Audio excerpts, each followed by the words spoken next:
Hello everyone. वैसे तो हम सेल के बारे में काफ़ी सारी चीज़ें डिस्कस कर चुके हैं और अब हमको पता है कि सेल के कौन से पार्ट्स होते हैं और उनके क्या क्या फंक्शंस होते हैं। और सेल क्या है ये तो हमने बहुत डिटेल में पढ़ रखा है कि भाई सेल हमारी क्या होती है, बिल्कुल बेसिक यूनिट होती है। सो आज हम पढ़ेंगे डिफरेंट टाइप्स ऑफ सेल के बारे में। एक होता है प्रोकैरियोटिक सेल, एक होता है यूकैरियोटिक सेल। दोनों के अंदर क्या डिफरेंसेस है और किस किस के अंदर ये पाए जाते हैं, ये सारी चीज़ें हम इस वीडियो के अंदर डिस्कस करने वाले हैं। So I Lavina Kumawat welcoming you all at Scoreshala. देखो, यूकैरियोट्स एंड प्रोकैरियोट्स या यूकैरियोटिक सेल और प्रोकैरियोटिक सेल को पढ़ने से पहले अगर मैं आपको पूछूं कि भाई ये जो दो टाइप के आपको सेल नजर आ रहे हैं उनके अंदर आपको क्या डिफरेंस नजर आ रहा है, तो भाई सिंपल सी चीज है कि ये वाला सेल हमको थोड़ा सा बहुत अजीब सा लग रहा है, बहुत सिंपल टाइप का सेल लग रहा है, लेकिन ये थोड़ा सा ब्यूटीफुल सा सेल लग रहा है और इसके अंदर बहुत सारी चीजें जो है वो अभी प्रेजेंट है। फाइन।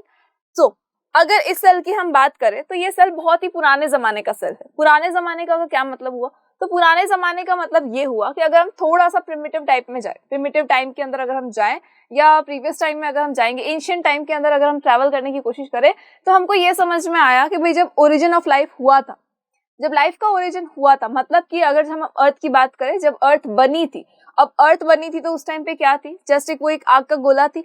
अब धीरे धीरे धीरे क्या हुआ, वो ठंडी होती गई, ठंडी होते होते उसके अंदर क्या होने लग गया, लाइफ का ओरिजिन होने लग गया। ऐसा नहीं हुआ था कि भाई डायरेक्टली कोई फरिश्ते आए या परियां आई और जाके उन्होंने क्या किया, पूरी की पूरी ये जो अर्थ थी वो बना दी, जादू की छड़ी घुमाई और पूरी अर्थ जो है जैसे आज है, जैसे वेल डेवलप्ड है, वेल ऑर्गेनाइज्ड है, वैसे आज की डेट की तरह पूरी की जो अर्थ थी वो एज इट इज बन गई। नहीं, ऐसा तो बिल्कुल नहीं हुआ था। अगर हम थोड़ा पीछे देखें तो हमको अंग्रेजों का जमाना याद आता है, उससे थोड़ा पीछे जाए तो हमको याद आता है कि अच्छा राजा महाराजाओं का जमाना था, जिस टाइम पर पेड़ पौधे बहुत ज्यादा हुआ करते थे। उससे पहले हम जाएंगे तो हमको ये भी समझ में आया कि अच्छा ह्यूमन बींग्स तो थे ही नहीं, और उसके भी पहले जाओगे तो समझ में आएगा कि अच्छा एनिमल्स तो थे, लेकिन कुछ कुछ एनिमल्स थे, ज्यादा एनिमल्स की वैरायटी नहीं थी।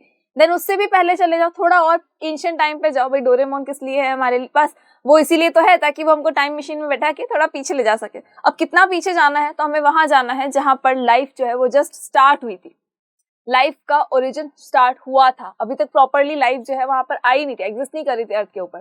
तो जब हम कुछ एनिमल्स की बात कर रहे थे, अगर थोड़ा और पीछे जाओगे तो हमारे पास क्या है, ओनली प्लांट्स है, वहां पर कोई एनिमल्स प्रेजेंट नहीं है। फिर थोड़ा और पीछे गए तो पता चला कि अच्छा प्लांट और ट्री से पहले क्या था, कुछ भी नहीं था, पूरा का पूरा वीरान था। अब उस वीरान जगह के ऊपर भी क्या था, वीरान जगह के ऊपर कुछ माइक्रोस्कोपिक ऑर्गेनिज्म थे या माइक्रो ऑर्गेनिज्म थे। अब उन माइक्रो ऑर्गेनिज्म से पूछा गया कि भाई आप कहाँ से आए, तो पता चला कि भाई उनसे भी पहले जो है कुछ सेल्स बने थे और वो अपने आप ही बने थे, वो नेचर ने ही बनाए थे, वो नेचर ने ही बनाए हैं। किसी का कुछ सर्टेन कंडीशंस उनको मिल गई थी, फेवरेबल कंडीशंस थी, दैट इज वाई धीरे धीरे धीरे क्या हो गया, लाइफ जो है ऑटोमेटिकली बनना शुरू हो गई थी।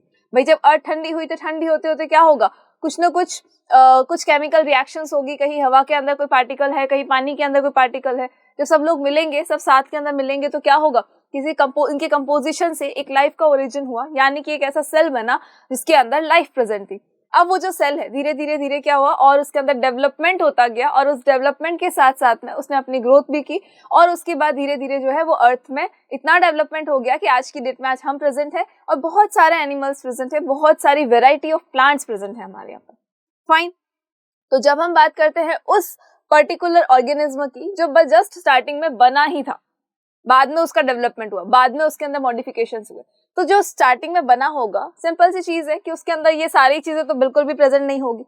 ये तो हम बहुत अच्छे से क्लियर है कि भाई इतना सारा कुछ उसके अंदर प्रेजेंट नहीं होगा। क्यों नहीं होगा? कि जब कोई चीज बनना शुरू होती है, जब कोई भी चीज जो है बनना शुरू होती है तो वो बहुत बेसिक सी होती है, और उसके बाद उसके अंदर क्या होता है, डेवलपमेंट भी होता है, उसके अंदर मॉडिफिकेशंस भी होते हैं, देन वो जो है वो चीज वेल ऑर्गेनाइज्ड बनती है। अब वेल ऑर्गेनाइज्ड कैसे बनेगी? जैसे सपोज अगर हम बात करें हमारे फोन की, तो जो प्रीवियस फोन थी, जो स्टार्टिंग में जो फोन जब फर्स्ट टाइम बना था, बहुत बेसिक सा फोन था, फिर थोड़ा उनके अंदर डेवलपमेंट होता गया, फिर मॉडिफिकेशंस होते गए, और आज की डेट में अगर देखा जाए तो हमारे फोन के अंदर बहुत सारे फीचर्स हैं। The same thing is here कि जो स्टार्टिंग वाला जो सेल था, जो प्रिमिटिव टाइप का सेल था, बहुत पुराने जमाने का जो सेल था, वो इस टाइप का था कि बहुत ही ज्यादा सिंपल है, ये बहुत ज्यादा सिंपल सेल था। उसके बाद जो है धीरे धीरे मॉडिफिकेशंस हुए, और उस मॉडिफिकेशन के साथ साथ में चीजें जो है वो कॉम्प्लेक्स होती चली गई, और उस कॉम्प्लेक्सिटी के साथ में इस टाइप का सेल बना जिसके अंदर बहुत सारे ऑर्गेनल्स प्रेजेंट है, उसके अंदर साइटोप्लाज्म भी है, और उसके अंदर एक वेल डेवलप्ड न्यूक्लियस भी है, वेल डिफाइंड न्यूक्लियस भी है। फाइन। अच्छा, ये वेल डिफाइंड न्यूक्लियस वर्ड हमने क्यों यूज किया है? बिकॉज ये बहुत ही इंपॉर्टेंट होने वाला है आपके लिए। कैसे? तो देखो, यहाँ अगर हम बात करें तो सेल ऑर्गेनल्स तो भले ही हमको नजर नहीं आ रहे हैं, लेकिन हमको एक ब्लू कलर का ये स्ट्रक्चर जरूर नजर आ रहा है। अब ये स्ट्रक्चर क्या है भाई? और तो कुछ नजर नहीं आया, सिर्फ एक क्या है, ये मेम्ब्रेन है। अब ये जो मेम्ब्रेन है, इसके अंदर एक ग्रीन कलर का स्ट्रक्चर है। इट मे बी पॉसिबल कि ये साइटोप्लाज्म हो। और उसके अंदर देखा तो ये जो पर्पल कलर का स्ट्रक्चर है, जो थ्रेड लाइक स्ट्रक्चर्स नजर आ रहे हैं हमको, बस वो उनके बारे में एक बार पढ़ लेना है, तो हमको समझ में आ जाएगा कि भाई ये प्रोकैरियोट्स और यूकैरियोट्स का चक्कर क्या है। देखो, ये जो थ्रेड लाइक स्ट्रक्चर है, ये वाला स्ट्रक्चर है, इसको हम क्या नाम देते हैं? ये होता है हमारा क्रोमेटिन नेटवर्क। ये क्या होता है? क्रोमेटिन नेटवर्क होता है, क्रोमेटिन नेटवर्क। अब ये जो क्रोमेटिन नेटवर्क है, जब सेल को डिवाइड होना होगा या जब सेल जो है वो मैच्योर हो जाएगा, तब ये क्रोमेटिन नेटवर्क किसमें कन्वर्ट हो जाएगा? ये क्रोमोसोम्स में कन्वर्ट हो जाएगा। ये किसमें कन्वर्ट हो जाएगा? क्रोमोसोम्स में कन्वर्ट हो जाएगा। क्रोमोसोम्स जो है वो इस तरह का स्ट्रक्चर होते हैं, क्रोमोसोम इस तरह का स्ट्रक्चर होता है, ठीक है। क्रोमेटिन नेटवर्क कहाँ प्रेजेंट होता है? तो हमको पता है, हमने न्यूक्लियस के अंदर पढ़ा था कि न्यूक्लियस जो होता है, उस न्यूक्लियस के अंदर क्या होगा? उस न्यूक्लियस के अंदर होगा क्रोमेटिन नेटवर्क। और जब सेल जो है मैच्योर हो जाएगा, जब सेल को डिवाइड होना होगा, तब उसके अंदर क्या बन जाएगा? ये क्रोमेटिन नेटवर्क, ये कन्वर्ट हो जाएगा क्रोमोसोम्स के अंदर। फाइन। अब ये जो क्रोमोसोम्स है, जब हमने इसको जूम किया, जब हमने उसको मैग्नीफाई किया, तो मैग्नीफाई करने पे पता चला कि भाई इस क्रोमोसोम के अंदर क्या प्रेजेंट है? डीएनए प्रेजेंट है। इस क्रोमोसोम के अंदर क्या प्रेजेंट है? डीएनए प्रेजेंट है। और ये जो डीएनए है, जब हम इसको भी मैग्नीफाई करेंगे तो ये कुछ कंपार्टमेंट लाइक स्ट्रक्चर्स बनाता है, और उस कंपार्टमेंट लाइक स्ट्रक्चर को हम कहते हैं जीन्स, ठीक है। और ये जीन्स बेसिकली होते क्या है? तो ये जीन्स हमारे लिए इनहेरिटेंस का काम करते हैं। ये मदर से या फादर जो भी है, मतलब जो पेरेंट होता है, पेरेंट से ऑफस्प्रिंग के अंदर या पेरेंट से नई प्रोजेनी के अंदर कुछ कैरेक्टर्स को ले जाने का काम कौन करता है? जीन करता है। फाइन। ये सारी चीजें ऑलरेडी हम डिस्कस कर चुके थे, लेकिन हमने इसको क्यों बताया है? तो भाई ये जो क्रोमेटिन नेटवर्क है, ये जो पर्पल कलर का स्ट्रक्चर है, यही वाला है क्रोमेटिन नेटवर्क। लेकिन ये जो क्रोमेटिन नेटवर्क है, हमने तो ये सुना था कि भाई न्यूक्लियस के अंदर होता है क्रोमेटिन नेटवर्क, और उसके बाद क्रोमोसोम भी न्यूक्लियस में बनता है, डीएनए भी वहीं पे होता है, लास्ट के अंदर जो जीन है वो ट्रांसफर कर दिए जाते हैं। सिंपल है। लेकिन अगर मैं आपको बोलूं कि भाई ये जो स्ट्रक्चर है, इसके अंदर आप मुझे ये बता दो क्रोमेटिन नेटवर्क जो है उसको निकाल के देना है, तो कैसे निकाल के दोगे? तो अब ये तो समझ नहीं आया, बिकॉज इसके अंदर पूरा क्या है? मिक्सड अप हो रखा है, ठीक है, हम लोग को यहाँ से नजर आ रहा है, लेकिन ये बेसिकली क्या होता है? पूरा का पूरा मिक्सड अप होता है। तो जब मिक्सड अप होगा तो बहुत मुश्किल हो जाएगा ना इन सब चीजों को पहचानना।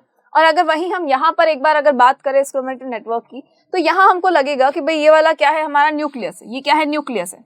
इस न्यूक्लियस के अंदर होगा क्रोमेटिन नेटवर्क, वहीं से क्रोमोसोम बनेगा, वहीं पे जीन्स है हमारे जो कि इनहेरिटेंस के लिए काम में आएंगे। सिंपल है। अब अगर मैंने आपको बोला कि आपको क्या करना है? क्रोमेटिन नेटवर्क को उठा के साइड में कर देना है, या न्यूक्लियस को उठा के साइड में कर देना है, तो आप क्या इसमें से न्यूक्लियस को उठा के साइड कर सकते हो? नहीं कर सकते, हमको नहीं पता। लेकिन अगर इसमें से मैं आपको बोलूं कि न्यूक्लियस को उठा के आप साइड कर दें, तो क्या होगा? आप यहाँ से सेंटर वाले न्यूक्लियस को उठाएंगे और बिल्कुल इसको निकाल के बाहर कर देंगे कि भाई ये रहा हमारा न्यूक्लियस, और ये देखो इसके अंदर क्या है? क्रोमेटिन नेटवर्क है, जो इनहेरिटेंस के लिए रिस्पॉन्सिबल है। लेकिन यहाँ पर ऐसा कोई सीन नहीं होगा। क्यों नहीं होगा यहाँ पर? बिकॉज यहाँ पर एक न्यूक्लियस नहीं है, यहाँ पर कोई न्यूक्लियस नहीं नजर आ रहा हमको सिर्फ ये नजर आ रहा है कि ठीक है, इसके अंदर साइटोप्लाज्म है और उसी के अंदर सारी चीजें जो है वो घुली हुई है। फाइन। सारी चीजें इसी के अंदर क्या है? मिक्स्ड है, लेकिन इसके अंदर हमको न्यूक्लियस नजर नहीं आ रहा है। अच्छा, अगर मैंने आपको बोला कि भाई एक कंटेनर है आपके पास, ठीक है, थोड़ा सा एग्जांपल से समझते हैं इसको और ज्यादा, ताकि आपको अच्छे से क्लियर हो जाए। देखो, एक हमारे पास में है कंटेनर, और उस कंटेनर के अंदर हमने फिल कर दिया है वाटर। कंटेनर के अंदर हमने क्या डाल दिया है? वाटर डाल दिया, ठीक है। अब इस पानी के अंदर हमको क्या डालना था? पानी के अंदर भी हमको बोला गया था कि मिल्क डाल दो। फाइन। पानी के अंदर क्या डाल दो? मिल्क डाल दो। तो ठीक है, हमने मिल्क भी इसके अंदर ऐड कर दिया। अब ऐड करने के बाद बोला कि काम करो, इसमें से मिल्क को निकालो। अब ये तो बहुत ही मतलब अजीब वाली बात हो गई ना, कैसे निकालेंगे? पानी के अंदर जब मिल्क को डाला तो वो तो पूरा घुल चुका है, कैसे निकाल सकते हैं हम? मिल्क को सेपरेट कैसे कर सकते हैं? पॉसिबल नहीं है ये तो।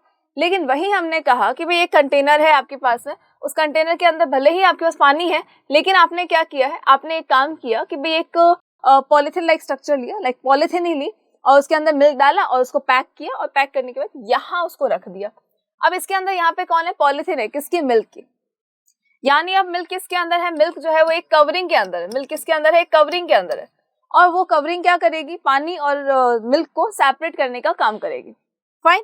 पानी और मिल्क को सेपरेट करने का काम किसने किया? उस कवरिंग ने किया, या उस पॉलिथीन ने किया, उस प्लास्टिक बैग ने किया जिसके अंदर मिल्क जो है वो भरा हुआ है। अब अगर मैं आपको बोलूं कि आपको इसमें से क्या करना है, मिल्क को निकाल के बाहर कर देना है, तो आप क्या करेंगे, इस पॉलिथीन को उठाओगे, बाहर निकाल दोगे, तो बस हो गया, ये लो फ्री, फाइन। तो वही चीज यहाँ पर है कि भाई यहाँ से तो हम न्यूक्लियस को इजीली उठा के बाहर कर सकते हैं, बिकॉज ये एक कवरिंग के अंदर जो क्रोमेटिन नेटवर्क है, जो न्यूक्लियस का मटेरियल है, अंदर जो न्यूक्लियर मटेरियल है वो सारा कहाँ है, इस मेम्ब्रेन के अंदर है या फिर इस कवरिंग के अंदर है। लेकिन यहाँ जो न्यूक्लियर मटेरियल है वो ऐसे ही बाहर फ्लोट कर रहा है, और बाहर फ्लोट कर रहा है मतलब क्या होगा, इसके अंदर पूरा मिक्स हो चुका है, अब हम इसको सेपरेट नहीं कर पा रहे हैं। तो हमें क्या चाहिए कि भाई क्रोमेटिन नेटवर्क को या न्यूक्लियर मटेरियल को अगर हमको सेपरेट करना है तो हमें क्या करना पड़ेगा, पहले इसके ऊपर एक मेम्ब्रेन बनानी पड़ेगी, या पहले जो है इसके ऊपर एक कवरिंग बनानी पड़ेगी, और उस कवरिंग के से ही क्या होगा, उस कवरिंग से फिर हम उसको डिफाइन कर सकते हैं कि हाँ ये वाला जो है वो न्यूक्लियस है और बाकी सारा क्या है, साइटोप्लाज्म एंड सेल मेम्ब्रेन है, फाइन। तो आई होप कि इतनी चीज आपको क्लियर हो गई होगी कि जब सारी चीजें मिक्स हो जाती है तो हमारे लिए बहुत मुश्किल हो जाता है। लेकिन डू यू नो कि ये जो ऑर्गेनिज्म आपको नजर आ रहा है ये बिल्कुल सिंपल टाइप का सेल है, ये बिल्कुल सिंपल टाइप का सेल है, सिंपलेस्ट सेल, बिकॉज ये फर्स्ट सेल था जो कि बना था अर्थ के ऊपर, जब लाइफ का ओरिजिन होना था उस टाइम पे ये फर्स्ट सेल था जो कि बना था, और ये फर्स्ट सेल देखो कितना ज्यादा सिंपल टाइप का सेल है, फाइन। लेकिन अगर आज की डेट का अगर हम थोड़ा मॉडर्न सेल देखें जिसके अंदर सारी चीजें प्रेजेंट है, तो ये वेल डेवलप्ड है, ये वेल ऑर्गेनाइज्ड है, और हमें पता है कि हमको आजकल कैसी चीजें चाहिए, हमको सारी चीजें ऑर्गेनाइज्ड चाहिए, वेल ऑर्गेनाइज्ड हो, वेल डिफाइंड हो। लेकिन यहाँ पर ऐसा कोई सिस्टम नहीं है, ये तो बहुत ही पुराना सा लग रहा है, ये ऐसा लग रहा है कि ठीक है उसको यूज भी नहीं कर सकते हम, तो देख के भी लगेगा कि यार ये क्यों प्रेजेंट है, बट क्या ये आज भी प्रेजेंट है, तो जी हाँ ये आज भी प्रेजेंट है, फाइन। चलो, तो ये हमारे दो टाइप के सेल, आई होप कि आपको क्लियर हो गया होगा कि दोनों के अंदर डिफरेंसेस क्या है। तो डिफरेंसेस ये थे कि इनके अंदर सेल ऑर्गेनल्स नहीं है, लेकिन उसके अंदर देखो सेल ऑर्गेनल्स है, फाइन। ये बहुत ही पुराना सा और बिल्कुल बेसिक सा लग रहा है, लेकिन ये वेल ऑर्गेनाइज्ड है, वेल डिफाइंड है। यहाँ न्यूक्लियर मटेरियल ऐसे ही फ्लोट कर रहा है, लेकिन इसके अंदर क्या है, न्यूक्लियर मटेरियल जो है वो ऐसे ही फ्लोट नहीं कर रहा है, जो क्रोमेटिन नेटवर्क है या जो न्यूक्लियोलस है वो सब कहाँ जाएगा, वो इसके न्यूक्लियस की मेम्ब्रेन के अंदर होगा, न्यूक्लियर मेम्ब्रेन के अंदर होगा, यानी उनके ऊपर क्या होगी, एक कवरिंग भी होगी, और वो कवरिंग क्या करेगी, इसको प्रोटेक्ट करने का भी काम करेगी। सेकेंड थिंग कि वो कवरिंग क्रोमेटिन नेटवर्क को जितने भी चीजों की रिक्वायरमेंट है, जितने न्यूट्रिएंट्स की रिक्वायरमेंट है वो प्रोवाइड करने में भी हेल्प करेगी, फाइन। चलो, तो इस पुराने वाले सेल को हम क्या कह देते हैं, प्रोकैरियोट सेल कह देते हैं, और जो न्यू वाला सेल है जो हमको वेल ऑर्गेनाइज्ड लग रहा है उसे हम क्या कह देते हैं, यूकैरियोटिक सेल कह देते हैं, फाइन। चलो, तो अब आ जाओ इनकी डेफिनेशन पे बेसिकली ये है क्या। तो बेसिकली अगर देखा जाए तो जो प्रोकैरियोटिक सेल होते हैं बहुत ही प्रिमिटिव टाइप के सेल होते हैं। प्रोकैरियोटिक नाम से आपको याद रखना है कि प्रो का मतलब क्या होता है, प्रोकैरियोटिक में प्रो का मतलब क्या होता है, तो प्रो का मतलब होता है प्रिमिटिव, प्रो का मतलब क्या होता है, primitive type of cell, and कैरियोट्स का मतलब क्या होता है, कैरियोट्स का मतलब होता है न्यूक्लियस, कैरियोट्स का मतलब क्या होता है, न्यूक्लियस। तो जो प्रिमिटिव टाइप का न्यूक्लियस है, जो कि बिल्कुल भी वेल डिफाइंड नहीं है, और इस टाइप का प्रिमिटिव टाइप का न्यूक्लियस जिस भी सेल के अंदर प्रेजेंट है उसे हम क्या कह देंगे, उसे हम कह देंगे prokaryotic cells. So the cells having nuclear material without a nuclear membrane are termed prokaryotic cells.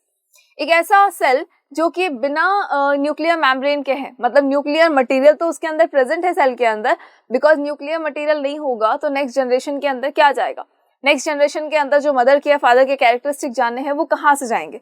That is why nuclear material तो उस सेल के अंदर प्रेजेंट है, लेकिन न्यूक्लियर मेम्ब्रेन प्रेजेंट नहीं है, और जब तक मेम्ब्रेन प्रेजेंट नहीं होगी, जब तक एक कवरिंग प्रेजेंट नहीं होगी, तो सब कुछ मिक्स हो जाएगा और वो बहुत ही बेसिक टाइप का सेल होगा। तो उसे हमने क्या नाम दिया है, उसे हमने नाम दिया है प्रोकैरियोटिक सेल, यानी कि primitive type of cell. The organism with prokaryotic cells are called prokaryotes. वो ऑर्गेनिज्म जिनके अंदर प्रोकैरियोटिक सेल है या जो प्रोकैरियोटिक सेल से मिलकर बने हैं उन्हें हम क्या कह देते हैं, प्रोकैरियोट्स कह देते हैं। और प्रोकैरियोट्स का सबसे बेस्ट एग्जांपल कौन है, bacteria and blue green algae. Bacteria और ब्लू ग्रीन एल्गी इस टाइप का स्ट्रक्चर है कि भाई वो प्रिमिटिव टाइप का सेल है, यानी कि जब अर्थ का ओरिजिन हुआ था तो जो फर्स्ट सेल आया था जिसको कि हमने प्रोकैरियोटिक सेल कहा है, वो सेल क्या था, वो था बैक्टीरिया। तो जिस माइक्रो ऑर्गेनिज्म की हम बात कर रहे हैं वो कौन है, प्रिमिटिव टाइप का micro organism, that is bacteria, जो कि ओरिजिन ऑफ लाइफ के टाइम से प्रेजेंट है, लेकिन आज भी उसका स्ट्रक्चर बिल्कुल बेसिक है। आज भी उस पर्टिकुलर बैक्टीरिया का जो स्ट्रक्चर है वो बिल्कुल बेसिक है, भले ही उस बेसिक जो ऑर्गेनिज्म था, बेसिक जो सेल था, उसके अंदर भले ही कितना ही डेवलपमेंट हो गया है, डेवलपमेंट होते होते पूरा मॉडिफिकेशन होते होते आज हम इस टाइप में पहुंच गए हैं कि भाई यहाँ इतना बेसिक और यहाँ पे देखो कितना कॉम्प्लिकेटेड है, कितना कॉम्प्लेक्स है ये, बहुत सारी चीजें इसके अंदर प्रेजेंट है। तो ये सब क्यों हुआ है? ये सब मॉडिफिकेशंस की वजह से हुए हैं, और ये मॉडिफिकेशन के बाद में ही जो प्रोकैरियोटिक सेल है उसकी वजह से बहुत सारे नए ऑर्गेनिज्म बन गए with this complex cell. Fine. लेकिन जो बैक्टीरिया है वो आज भी इसी सेल से बने हुए हैं, जो बैक्टीरिया है वो आज भी इसी प्रिमिटिव टाइप ऑफ सेल से ही मिलके बने हैं। दैट इज वाई उन बैक्टीरिया को हम क्या कह देते हैं? बैक्टीरिया को हम कह देते हैं प्रोकैरियोट्स। एंड बाकी जितने भी सेल्स होंगे जो कि न्यू टाइप ऑफ सेल से मिलके बने हैं, जो well organised well defined nucleus के साथ में प्रेजेंट है, उसे हम क्या कह देंगे? उसे हम कह देंगे यूकैरियोटिक सेल या फिर यूकैरियोट्स कह देंगे। उन ऑर्गेनिज्म को हम क्या कहेंगे? यूकैरियोट्स कहेंगे। सी the cells having well organized nucleus with a nuclear membrane are termed eukaryotic cells. See, वो cells जिनके अंदर क्या है? एक well defined well organized nucleus है, well defined है, well organized nucleus है अगर present, तो उसे हमने क्या नाम दिया है? eukaryotic cell नाम दिया है। न्यूक्लियर के ऊपर क्या होना चाहिए? न्यूक्लियस के ऊपर होनी चाहिए एक न्यूक्लियर मेम्ब्रेन, और not only on the nucleus, even सारे ही सेल ऑर्गेनल्स के ऊपर जो है वो मेम्ब्रेन प्रेजेंट होनी चाहिए। अगर मेम्ब्रेन बाउंडेड ऑर्गेनल्स है दैट मीन्स कि वो जो सेल है वो यूकैरियोटिक सेल है। लेकिन अगर मेम्ब्रेन बाउंडेड ऑर्गेनल्स नहीं है, ना ही न्यूक्लियस के ऊपर मेम्ब्रेन है, तो वो कौन सा होगा? प्रोकैरियोटिक सेल होगा। फाइन। और जिनके अंदर यूकैरियोटिक सेल होता है, जिन भी एनिमल्स या ऑर्गेनिज्म के अंदर यूकैरियोटिक सेल होता है, उसे हम क्या नाम दे देते हैं? उसे हम यूकैरियोट्स कह देते हैं। उसको हम क्या कहते हैं? यूकैरियोट्स कहते हैं। एग्जाम्पल्स क्या होंगे? तो भाई जितने भी लिविंग ऑर्गेनिज्म है, सिर्फ और सिर्फ bacteria and blue green algae को छोड़कर, तो बैक्टीरिया और ब्लू ग्रीन एल्गी को छोड़कर जितने भी ऑर्गेनिज्म है वो सब के सब क्या होते हैं? वो सारे के सारे यूकैरियोटिक सेल्स में आते हैं। यानी कि आपको जो भी एनिमल नजर आ रहा है आसपास के अंदर, चाहे आपको कोई मस्कीटो नजर आ रहा है, चाहे कोई डॉग है, कैट है, स्नेक है, बेयर है, इवन कोई बर्ड्स है, इवन ह्यूमन बीइंग्स है, प्लांट्स है, ट्रीज है, ये सब के सब किससे मिलके बने हैं? ये सब के सब मिलके बने हैं हमारे यूकैरियोटिक सेल से, यानी कि वेल डेवलप्ड सेल से बने हैं, जिसके अंदर जो न्यूक्लियस है वो वेल डिफाइंड है। न्यूक्लियस के ऊपर भी मेम्ब्रेन है और बाकी सारे सेल ऑर्गेनल्स के ऊपर भी एक मेम्ब्रेन है। And we know very well कि मेम्ब्रेन क्या करती है? तो मेम्ब्रेन जो है वो इनर मटेरियल को आउटर मटेरियल से या एक्सटर्नल मटेरियल से सेपरेट करने का काम करती है। और जब तक सेपरेशन नहीं होगा तब तक जो हमारे सेल्स है वो इस टाइप के ही रहेंगे। देखो, प्रिमिटिव टाइप ऑफ सेल्स ही रहेंगे जब तक इनके अंदर सेपरेशन नहीं होगा। ये बहुत सब कुछ देखो कितना किस तरह से मिक्स हो चुका है। तो ये सेल जो है वो लाइफ लॉन्ग के लिए चलना पॉसिबल नहीं है। इतने ज्यादा कॉम्प्लेक्स स्ट्रक्चर्स जो है वो इस सेल से तो बिल्कुल नहीं बन सकते।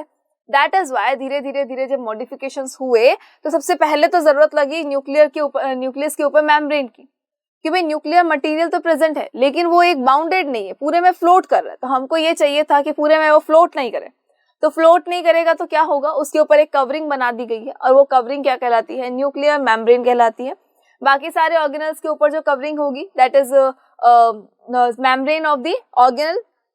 मेम्ब्रेन बाउंडेड अगर ऑर्गेनल्स है दैट मीन्स कि वो यूकैरियोटिक सेल में आएगा। लेकिन अगर मेम्ब्रेन बाउंडेड नहीं है ऑर्गेनल्स, अगर ऐसे ऑर्गेनल्स है जिनके ऊपर मेम्ब्रेन प्रेजेंट नहीं है, तो वो किस में आएगा? प्रोकैरियोटिक सेल में आएगा। और जो ऑर्गेनिज्म प्रोकैरियोटिक सेल से बने हैं उन्हें हम प्रोकैरियोट्स नाम देते हैं। कौन से होते हैं ये? तो bacteria and blue green algae. लेकिन जो ऑर्गेनिज्म हमको नजर आ रहे हैं, सब जगह पर हमको नजर आ रहा है, इतनी कॉम्प्लेक्सिटी उनके अंदर नजर आ रही है, हमको पता है कि उनके अंदर वेल डिफाइंड न्यूक्लियस होगा, वेल डिफाइंड न्यूक्लियस वाला सेल होगा, मेम्ब्रेन बाउंडेड ऑर्गेनल्स भी प्रेजेंट होंगे, तो उसे हम क्या नाम दे देंगे? उसे हम नाम दे देंगे यूकैरियोट्स। उस ऑर्गेनिज्म को हम नाम देंगे यूकैरियोट्स। और ये ब्लू ग्रीन एल्गी और बैक्टीरिया के अलावा जितने भी ऑर्गेनिज्म होते हैं वो सबके सब किस में आते हैं? वो सारे के सारे आते हैं यूकैरियोट्स के अंदर। फाइन। अब आ जाओ प्रोकैरियोटिक एंड यूकैरियोटिक सेल के बीच में थोड़ा सा हम डिफरेंस देख लेते हैं ताकि हमको और ज्यादा चीजें जो है वो क्लियर होती चली जाए। So the first thing is कि जो यूकैरियोटिक सेल होता है, यूकैरियोटिक सेल जो यानी कि जो आज के जमाने का जो सेल है, जो पुराने जमाने का नहीं, जो हमारे तारक मेहता का उल्टा चश्मा के वो जो भीड़े हैं उनके जमाने का नहीं है, वो आज के हमारे जमाने का है। तो यूकैरियोटिक सेल जो होता है वो थोड़ा सा लार्जर होता है साइज के अंदर। यूकैरियोटिक सेल कैसा होगा? Larger in size. ठीक है, यूकैरियोटिक सेल का साइज थोड़ा सा लार्जर होगा। क्यों होगा? तो देखो, जो प्रोकैरियोटिक सेल था जिसके अंदर वेल डिफाइंड न्यूक्लियस नहीं है, मेम्ब्रेन बाउंडेड ऑर्गेनल्स भी नहीं है, उसके अंदर आपने देखा था कि बहुत ही कम चीजें थी, बहुत लिमिटेड चीजें उसके अंदर प्रेजेंट थी। और जब उसके अंदर लिमिटेड चीजें, लिमिटेड ऑर्गेनल्स प्रेजेंट है तो क्या होगा? उसका साइज थोड़ा सा छोटा हो जाएगा। दैट इज वाई जो प्रोकैरियोटिक सेल होता है वो थोड़ा सा स्मॉलर होता है साइज के अंदर। ठीक है, वो थोड़ा कैसा होगा? स्मॉलर इन साइज होगा। लेकिन अगर हम बात करेंगे यूकैरियोटिक सेल की, यानी जो मॉडर्न जमाने का हमारा सेल है, जो मॉडिफाइड सेल है, जो बहुत ज्यादा वेल डेवलप्ड है सेल, उसे हम क्या कह देंगे, उसे हम कहेंगे कि भाई वो कैसा होता है, थोड़ा सा लार्जर होता है, बिकॉज उसके अंदर बहुत सारे सेल ऑर्गेनल्स होते हैं और वो भी मेम्ब्रेन बाउंडेड होते हैं, तो उनको थोड़ा सा स्पेस जो है वो ज्यादा चाहिए होता है। देन आ जाओ सेकंड डिफरेंस पे कि membrane bound organelles are absent, और यूकैरियोटिक में क्या होता है, मेम्ब्रेन बाउंड ऑर्गेनल्स होते हैं। यूकैरियोटिक जो है वो प्रोकैरियोटिक सेल से ही बना है। प्रोकैरियोटिक सेल जो प्रिमिटिव टाइप का सेल था, जिसके ऊपर कोई भी ऑर्गेनल प्रेजेंट नहीं थे, मेम्ब्रेन प्रेजेंट नहीं थी, लेकिन जो यूकैरियोटिक सेल है उसके अंदर मेम्ब्रेन बाउंडेड ऑर्गेनल्स ही होते हैं। इवन न्यूक्लियस के ऊपर भी एक मेम्ब्रेन पाई जाती है। फाइन। नाउ प्रोकैरियोटिक सेल में देखो, जो क्रोमोसोम होता है उसका नंबर बिल्कुल 1 ही होता है। जब जो क्रोमेटिन नेटवर्क था, जो पूरे के अंदर स्कैटर्ड था, उस स्कैटर्ड क्रोमेटिन नेटवर्क से क्या होगा, सिर्फ और सिर्फ सिंगल क्रोमोसोम बनेगा, हमेशा सिर्फ एक ही क्रोमोसोम बनेगा। दैट मीन्स कि बैक्टीरिया के अंदर कितने क्रोमोसोम बनते हैं, ओनली 1। फाइन। लेकिन अगर हम बात करेंगे यूकैरियोटिक सेल की, तो यूकैरियोटिक सेल के अंदर 1 से ज्यादा क्रोमोसोम जो है वो बन सकते हैं, बिकॉज उसके अंदर जो वेल डिफाइंड न्यूक्लियस है, सारा का सारा क्रोमेटिन नेटवर्क जो एक जगह कलेक्टेड है, तो उस कलेक्टेड क्रोमेटिन नेटवर्क से बहुत सारे मेम्ब्रेन बाउंडेड सेल ऑर्गेनल्स जो है वो बन सकते हैं। तो वो जो वेल ऑर्गेनाइज्ड न्यूक्लियस है, जिसके अंदर सारा का सारा क्रोमेटिन नेटवर्क जो है वो कलेक्टेड है, तो उस क्रोमेटिन नेटवर्क से बहुत सारे नंबर ऑफ क्रोमोसोम्स बन सकते हैं। तो ये याद रखना है कि प्रोकैरियोटिक सेल के अंदर सिर्फ एक 1 क्रोमोसोम होता है, लेकिन यूकैरियोटिक सेल के अंदर 1 से ज्यादा क्रोमोसोम्स होते हैं। देन आ जाओ, the nuclear region is not very well defined and is called as the nucleoid. और यूकैरियोटिक सेल में क्या होगा, the nuclear region is very well defined in form of separate membrane bound organelles called as the nucleus. Eukaryotic cell के अंदर well defined nucleus, तो देखो main point यही है पूरा हमारे अंदर, जो इस यूकैरियोटिक और प्रोकैरियोटिक सेल के अंदर है, मेन पॉइंट यही है कि द न्यूक्लियस अगर वेल डिफाइंड है, मेम्ब्रेन है, पूरा मेम्ब्रेन बाउंडेड है, सब साइटोप्लाज्म को अपने आप से अलग कर रहा है, तो उसे हम क्या कह देंगे, यूकैरियोटिक सेल कह देंगे। लेकिन अगर मेम्ब्रेन बाउंडेड नहीं है, सारा का सारा जो न्यूक्लियर मटेरियल है वो एज इट इज ऐसे ही फैला हुआ है पूरे सेल के अंदर, तो उसे हमने क्या नाम दिया है, उसको हम कहेंगे न्यूक्लियोइड। और ये किसमें होता है, प्रोकैरियोटिक सेल के अंदर होता है। और प्रोकैरियोटिक सेल के अंदर सिर्फ क्रोमेटिन नेटवर्क पूरा फैला हुआ है, that is why only 1 chromosome बनेगा। लेकिन यूकैरियोटिक सेल के अंदर वेल डिफाइंड न्यूक्लियस है, जिसके अंदर सारा क्रोमेटिन नेटवर्क भरा हुआ है, तो उसके अंदर नंबर ऑफ क्रोमोसोम्स जो है वो इंक्रीज हो जाएंगे और वो बढ़ जाएंगे। फाइन। उसके अलावा एग्जांपल्स हमको याद रखना है, प्रोकैरियोटिक है, प्रिमिटिव टाइप का सेल है, तो सिर्फ बैक्टीरिया और ब्लू ग्रीन एल्गी होंगे। लेकिन अगर हम यूकैरियोटिक सेल की बात करें, तो यूकैरियोटिक के लिए आपको सारे ही ऑर्गेनिज्म आप ले सकते हो। एग्जाम्पल के लिए आप जो भी आपको नजर आ रहा है वो सब के सब किस में आ जाएंगे, यूकैरियोटिक सेल के अंदर आ जाएंगे। सो आई होप कि आपको यूकैरियोटिक एंड प्रोकैरियोटिक क्लियर होगा। अब हम मिलते हैं हमारे नेक्स्ट वीडियो में एक नए टॉपिक के साथ में, जो कि हमारे चैप्टर का लास्ट टॉपिक होने वाला है। Thank you so much.